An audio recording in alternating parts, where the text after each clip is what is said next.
Uh-oh. Dueling kazoos. What are we going to do this sitting down? We were going to do it wandering around the room, but then we found out we're being filmed. Okay. Right. Melbourne Collie. Melbourne is... sharing a kiss with 15,000 activists and the World Economic Forum. A dialogue between interstate lovers who lingered a little too long in each other's pants.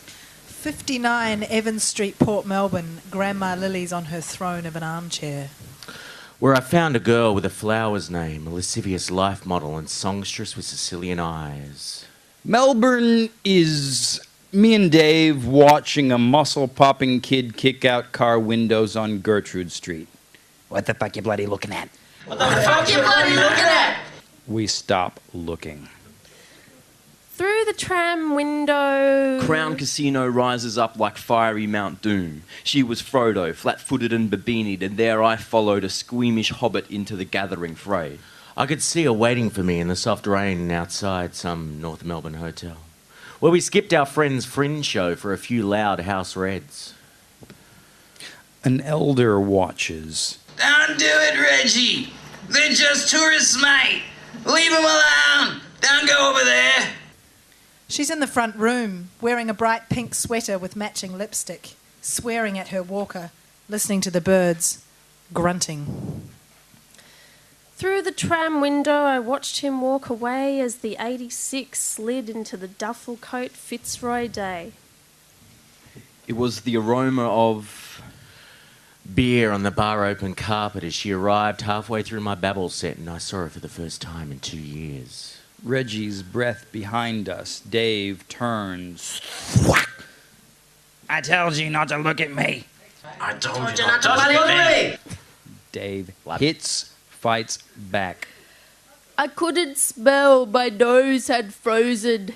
In Fitzroy Gardens on frosty grass where the passion rose and the pantyhose dropped. I could smell her lavender talcum powder and old lady's deodorant as we sat on her double bed. She dealt out stories with her deck of cards, a messy collection of complaints and bruised promises. It was the aroma of wet dreadlocks and wet police horses. We hadn't washed in days. The feel of... hair standing on my skin as 3 tracksuit thugs pour from Squizzy Taylor's pub to back up their coked-up mate, smash Dave's face on an iron gate, rip Margie's bag, and chase me. Rain on my skin, police batons in my ribs. The hammer, heavy in my hand after I dug Melbourne a Sydney-style grave, built him a sterile coffin, tiled and paved, and after 7 short months I killed our dialogue and sealed it with 7 long nails.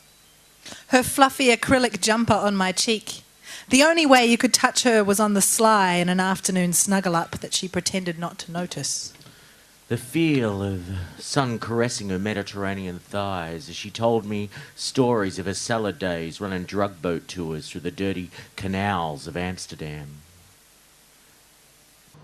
You stupid girl. Bang, bang, bang. Clink. Oh, where's my glasses? Silence. You stupid girl, she'd shout at me in a half joke and bat her hands in my direction. Mum told me she used to use a wooden spoon for more than just baking caramel scones. VB bottle war lobbed across a park. One shatters on a police truck as Reggie's buddies scatter. Bang, bang, bang. A boy in black docks jumps up and down on the West Australian Premier's car. We are melting into the crowd and I am melting into our first kiss. It's clink. The clink of bottles in a dawn as we spilt drinks and cackled a hoarse Bonnie Tyler smile as Centrelink and I wondered where we'd be living next week, here or back in Newtown, where all I had was a weekly gig and an angry ex and no sex. Nothing. That's the sound of a dead dialogue between long-distance lovers who couldn't love one another any longer. The taste of... Froth on my tongue, rabid with heartburn. But hey, Melbourne's got a lot to say and Sydney's got a lot to learn. Dal from a bucket and bread from a dumpster. an ashtray in my mouth as she rings me back in Sydney, where I'm sharing a broken bed with a pretty poetess with black hair and white goth recovering flesh, and one drink too many in her head to care who she lets in her bed. Her sharp gin and tonic slinking the day into the evening, she'd watch another fix of the 6 o'clock news and the cat would purr and lick her leather shoes. The taste of blood. Dave gulps blood while Margie fights cops. No charges! Death's in custody! Dave crawls for his broken glasses, whispering, "Lock them up. This is human against human." Home.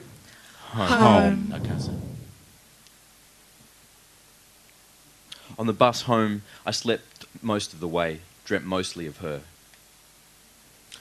it was my birthday, back in Newtown. The day she was found hanging from a tree in Fitzroy Gardens, pen-scribbled poetry littering the floor at her feet. I don't know if the poetry was any good. I never got to read it. Reggie, cuffed in the truck, kicks a steel grate, bending it to the window. No one stuck around for the court date. We all went free. New York, Chicago, Sydney, and Squizzy Taylor's Gertrude Street. Back in Sydney, spiced dandy tea. Lily got sick. I called to say I was coming to see her. She said, "Don't be stupid!" I never saw her again. We called her Lily Beans. We loved her. She loved Melbourne. Home in Surrey Hills, Sydney, a dial tone. Parkville 3052, this is Sydney calling. Where are you?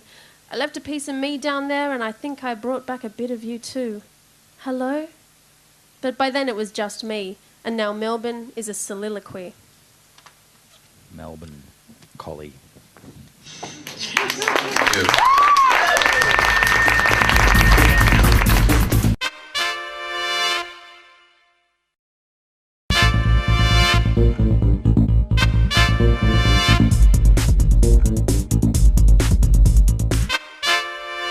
Okay, now next up is another member of House Cat Havoc, the Word Slam team, and her name is MC Zoe Zee.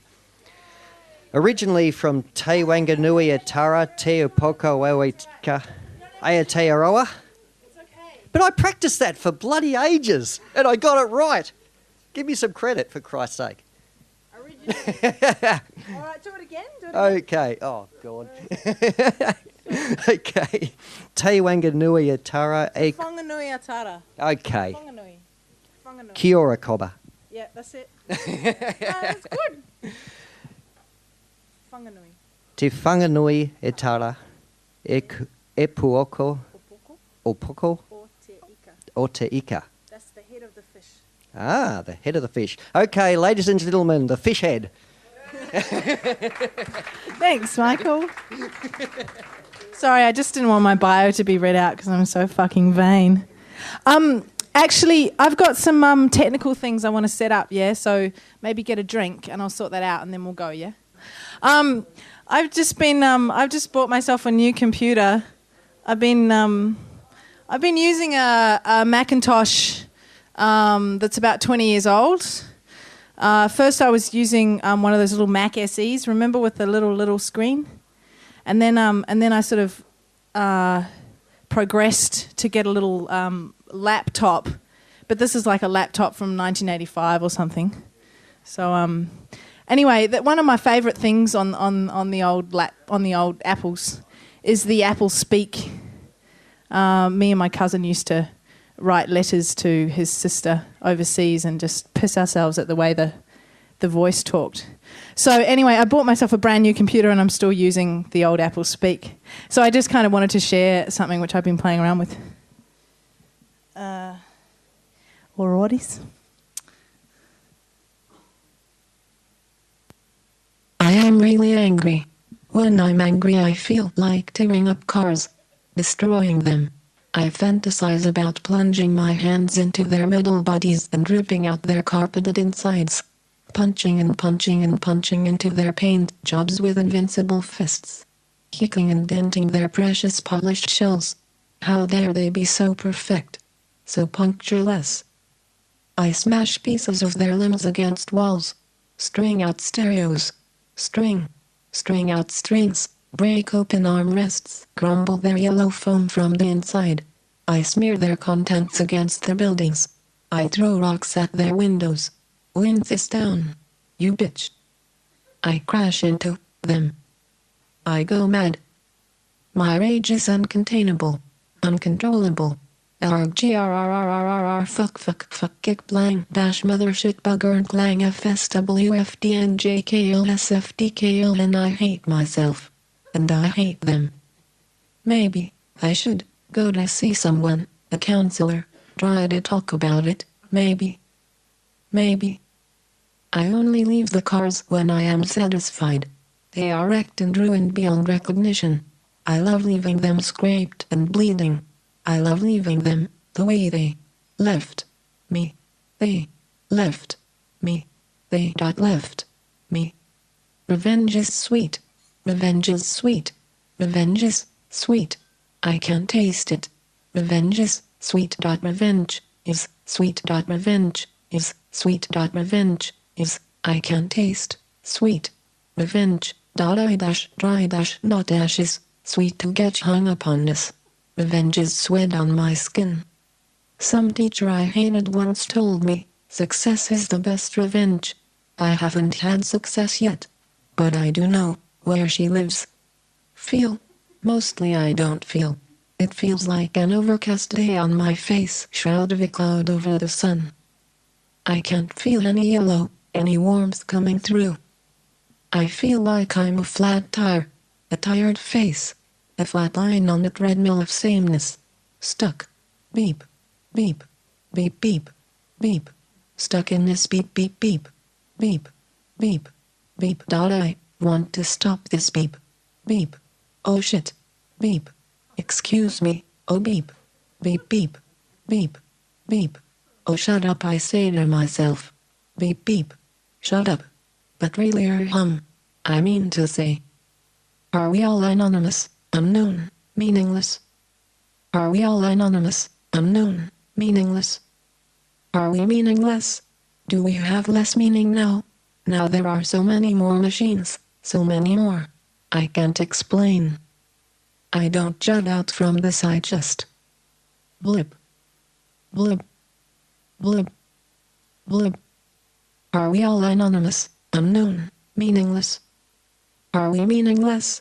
Do we have less meaning now? Now there are so many more machines, so many more. I can't explain. Maybe cars aren't the enemy. After all, maybe. Turn that shit off, I can't sleep. I keep waking up to find I'm in a Matrix dream waiting for the reloaded sequel to screen. She's plugged me in, metal through skin, numbers on my walls float in vertical strips of sequencing. I'm caught in between a channel surfing web of DNA testing, robots wrestling and GMO barcoding my real name, signing my real name in real time, and I'm preserving my memory for future generations. But what are we preserving? What are we preserving? The storm is brewing. The water is boiling. I'm about to jump in for a swim, but I forgot where I fit it in the big scheme of things. Well, there's a chain of food and it linked me to a beast called man, and we like to think we're out in the bushland with the Kalahari, but even he's had to come to the city to protest, get a job, sell himself for loneliness. Cardboard cut out of a message, tears dripping down a thin beard. We think we're the only ones here and we're all important. We think we're drenched with decency, about to take the airlift into an ounce of atom bomb theory. Come, little child, sit down. I'll tell you a story. Yo. We're 1 in a million, but you're 1 in a million, but I'm 1 in a million, but we're all unique. Trapped in a sequence of perversion, I wander from week to week, stock up on processed Weet-Bix when I eat, dressed in the drapery of felled trees. For fashion, I can still bend my robotic knees and pretend I'm flexible, but aren't we all just tracking the same paths over the continent? I'm Baraka Brava breaking red lights to be the last ant to cross the finish line, but hey, you're right on time for the movie. Film it fast. I don't want to mess my makeup identikit. Put me together perfect. I don't want to mess up my makeup identikit. Put me together perfect. Please, I'm a player on this field. I just haven't finished my game yet. I'm a player on this field. I just haven't learned how to play yet. I'm the same as you, yet different. I'm the same as you, yet different. I'm the same as you, yet different.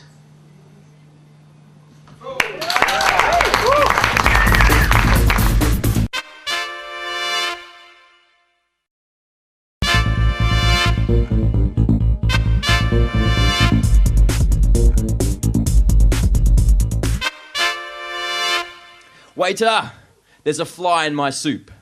Waiter, tell me why are we all cooped up in these 9-to-5 lives, the grind of these rides. I'll put computer cables and lines in my mouth and switch out the lights. Waiter, I want a tofu salad with a side serve of tropical red sunsets. I want peppermint tea with a dash of poetry, cello and drum-driven wonders. I want the sweet madness of our age, the insanity of these days wrapped up in a bread roll. I said, waiter, turn that Cafe Del Mar shit off and give me something with soul. I said, waiter, waiter.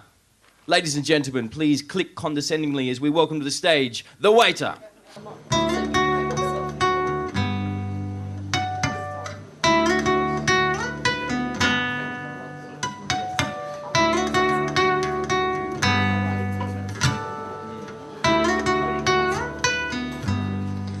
Damn neighbors at it again.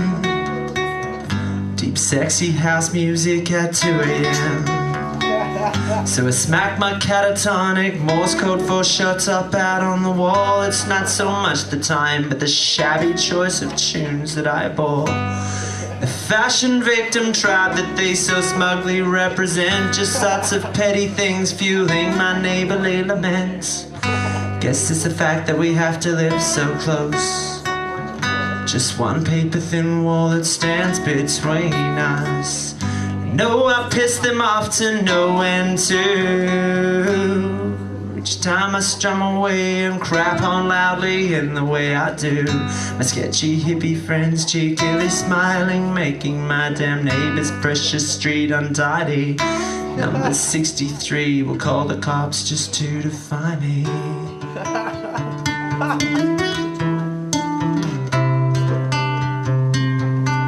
Just to define me.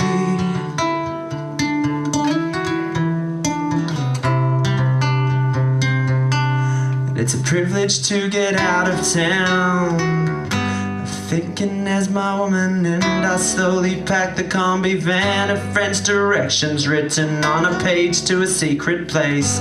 Out of the smog of road rage down the coast, 4 hours from the raging neighbor's game, and I feel it going. All the trivial things. And I guess it's the fact that we have to live so close. Just one paper thin wall that stands between us.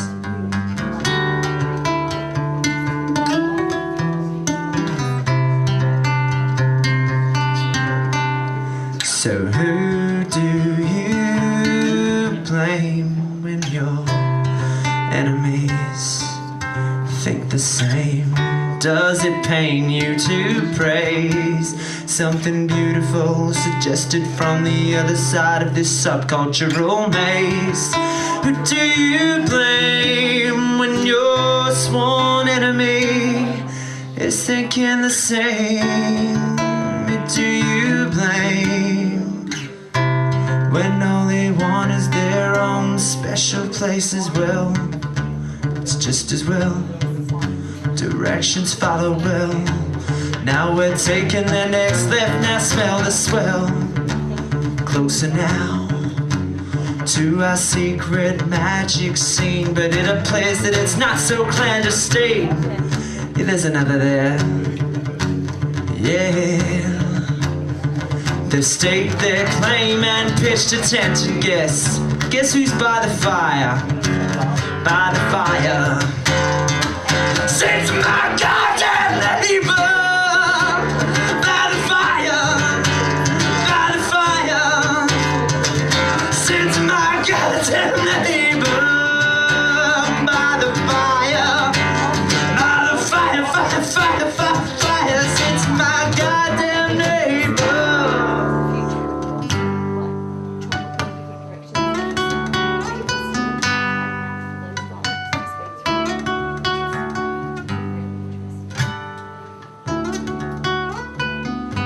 must be on the same wavelength. Our frustration's frivolous, just look at us. And know it's the fact that we have to live so close. Just one paper thin wall that stands between us.